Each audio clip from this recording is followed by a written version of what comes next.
If you're wondering how a pitcher can go a whole game without allowing a hit and not have a no-hitter, welcome to 2021 in Major League Baseball. The Diamondbacks' Madison Bumgarner pitched a complete game without allowing a hit. And since it was part of a doubleheader, those games go 7 innings. And apparently that's not an official no-hitter.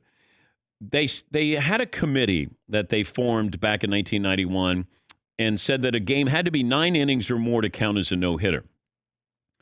I have no idea these days. A doubleheader, extra innings, adjustments, still hard to get used to. Runner on second base to start the 10th. It doesn't feel like real baseball, and the rules have changed. But I will say this, the NFL gets all this attention because of rule changes or interpretation of a rule. They get a lot of attention, a lot of publicity. Maybe this will help baseball. But Madison Bumgarner was pretty impressive. I'm not sure if yesterday's official outcome matters one way or another to him, but it definitely feels weird to say he didn't get a no-hitter when nobody got a hit.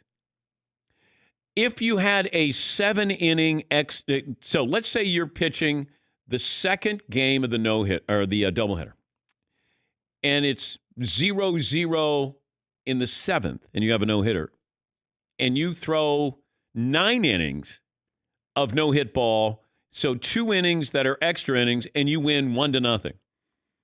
Is that a no-hitter? Because 7 is an official game in a doubleheader. If you go 9, does that count as a no-hitter? Is Harvey Haddix credited with a no-hitter? Harvey Haddix, former Pirate, I believe, back in the 50s, threw a 9-inning no-hitter, 10 innings, 11, and then I think he lost to the Milwaukee Braves in the 12th inning. Yeah, Paul. Yeah, he had in May 26, 1959, he had pitched 12 perfect innings and lost all of it in the 13th. Is he credited with a perfect game? No, because he did not complete. But he went 9 innings. Right. A lot of guys went in. You could find 20 different guys who went into the 10th inning with a no-hitter, way back when pitchers pitched deep. Yeah. If you pitch a 8-inning no-hitter and it's rained out, do you get a no-hitter, or is it a separate category in the baseball record book that no-hitter rain out? Is that a separate category? I don't know. Yeah, so the rule in 91, they changed it. That doesn't count as a no-hitter if it's a rain out and it's shortened. That was the point of the rule, because they didn't know about the 7-inning doubleheaders then. Yeah, but now that you have, it's an official game. Like, everything counts. The stats all count, right? The wins and losses count. Everything counts, except for, is it a no-hitter or not? Are we going to have separate 7-inning no-hitter categories? Yes. Yeah, that's kind of BS. They pitched the whole game. He pitched a no-hitter. I mean, Madison Bumgarner didn't say, hey, I only want this game to be 7 innings. Yeah, McLovin. What about all the guys, though, and I've seen it a million times, going to the 9th with a no-hitter and blow it? Like, They'll be like, well, we got 8.5 innings done. I know. I agree with you guys. It should be a no-hitter, but... Does anybody here feel like Madison Bumgarner should not get credit for a no-hitter? Paulie. He should get credit for a 7-inning no-hitter, which now becomes a new category, and he's first man in. Because it's different than a 9-inning no-hitter. Nobody else has pitched a... There have been 2 official no-hitters, I believe, this year. But there's been no other 7-inning no-hitter in a doubleheader.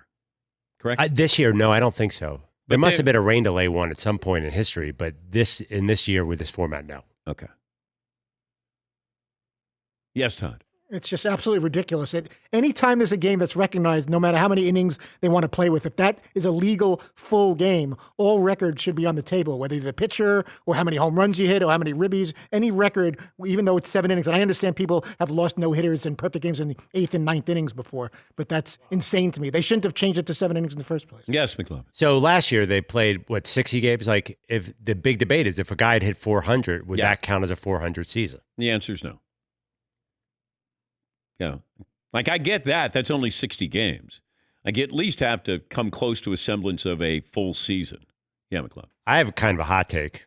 All right. Well, kind of give it to me then. I'm starting to like the guy on second in extra innings. I was watching the Dodgers-Padres, and I'm like, I can't sit through more innings of this. I need them to come to a close. I know. I feel like a dork for saying that, but No. 9 innings of baseball is a long time. I don't need 4 more innings. Yes, Todd. So what's next? If the stats show that doesn't speed things up, now it's going to be, how about we go 1 out and a runner on third and a sac fly gets the run in? You're just going to keep playing with it until you find a way to get an easy run in so it doesn't go more than a 10th or an 11th inning. It's stupid. This is as upset as I've seen you since you I don't couldn't like get when it that comes to onion baseball. bagel. Maybe it's my old Little League days. I find that insane. 7-inning games that don't have a doubleheader and don't make up the game. If it's such an inconvenience that you got to get out of there as quickly as possible and you got to take 2 innings off each of the games, then don't play any doubleheaders. If you got to, some rules count, some don't. You got to play into the 8th. Yes, Paul. Any chance the commissioner rethinks this after Todd's venom? I think so. He really needs to Yes, get back in the boardroom there with the committee there. But also, so do I adjust a pitcher's ERA because he has to face one more hitter with the DH? In the American League, like do I allow to like? Right, and do batters get fewer at bats? Not many, but you get a handful of fewer at bats if you play in a couple double headers.